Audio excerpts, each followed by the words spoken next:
बच्चों, चैप्टर 15 मन में बसी वीणा जो हम पढ़े थे उसका आज हम आगे पढ़ेंगे।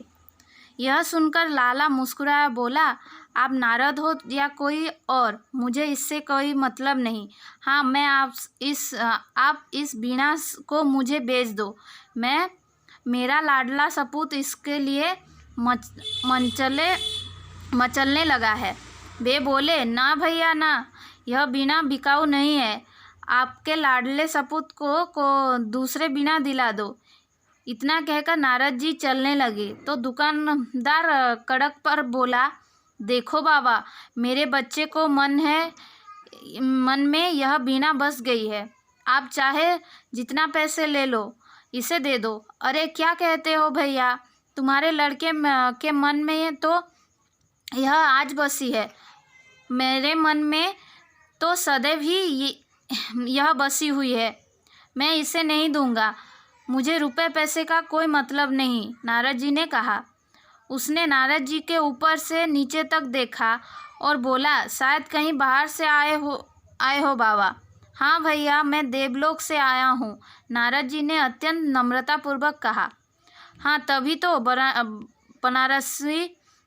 वाराणसी में कब तक रहने का विचार है, लाला ने गर्व से पूछा। अब आ ही गया हूँ तो 5 दिन भगवान शिव की नगरी में वितरण करूँगा ही, सरल भाव से नारद जी ने कहा।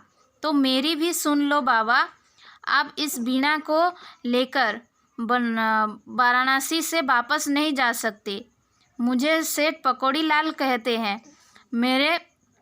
मेरी समर्था के बारे में जानना हो तो किसी बनारसी से पूछ लेना। सेठ की बात सुनकर नारद जी को बहुत भी मजाक सूझा। वे बोले, हाँ, तुम्हारी शक्ति का अंदाज तो तुम्हारी मोटी तेंदा तोंद से ही लग रहा है, किंतु तुम्हारी बुद्धि शायद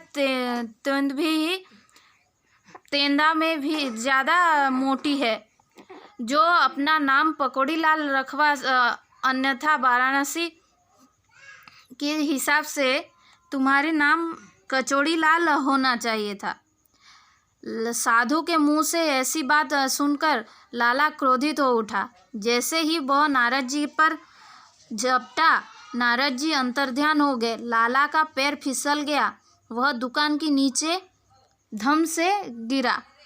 भारी भरकम काया और प्रभु की माया, उसके प्राण नारद जी की तलाश में देवलोक को उड़ गए। क्या हुआ बच्चों, जब वो लाला ने उसको बुलाया, नारद जी को बुलाया, तो उन्होंने क्या कहा, मैं कोई राधे श्याम नहीं हूँ, मेरा नाम नारद है कहा। तभी उन्होंने क्या कहा, वो लाला मुस्कुराया और बोला कि तुम नारद हो या जो कोई भी हो, मुझे तुमसे मतलब नहीं है, मुझे इस वीणा से मतलब है, तुमने जो पकड़ा है इसका जो ये जो है मेरे पुत्र को बहुत ही मन लग गया है, इसको तुम जैसे भी हो मुझे दे दो। वे बोले ना, जब नारद जी बोले कि मैं नहीं दे सकता इस वीणा को, तुम जैसे जाओ वैसा करो, ये वीणा बिकाऊ नहीं है, उन्होंने बोला। तो वो लाला बोला कि मेरे बेटे की मन में यह बस गया है, तुम जो चाहे कर लो, मुझे ये वीणा चाहिए, जितना चाहे उतना पैसे ले लो। तो उन्होंने कहा कि नारद जी ने, तुम मुझे पैसे का लालच मत दो, ये वीणा बिकाऊ नहीं है, ये मेरे मन में बहुत दिनों से बसा हुआ है। तुम्हारे बच्चे के मन में ये आज बसा है, लेकिन ये वीणा मेरे मन में हमेशा से बसा हुआ है, मुझे रुपए पैसे का कोई मतलब नहीं है। उसने नारद जी को ऊपर से नीचे तक देखा और बोला कि तुम शायद बाहर से आए हो बोला। तो नारद जी ने कहा कि पूरा शांत होकर बोला कि हाँ, देवलोक से आया हूँ बोला। हाँ, तो अभी तो तुम बनारस में कब तक रहने वाले हो, लाला ने पूछा।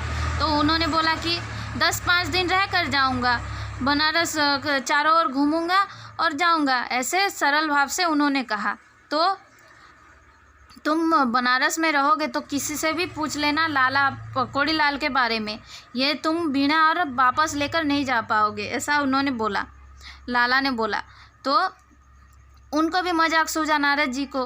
तो उन्होंने बोला कि तुम जैसे कह रहे हो तुम्हारे शक्ति का अंदाज लग रहा है।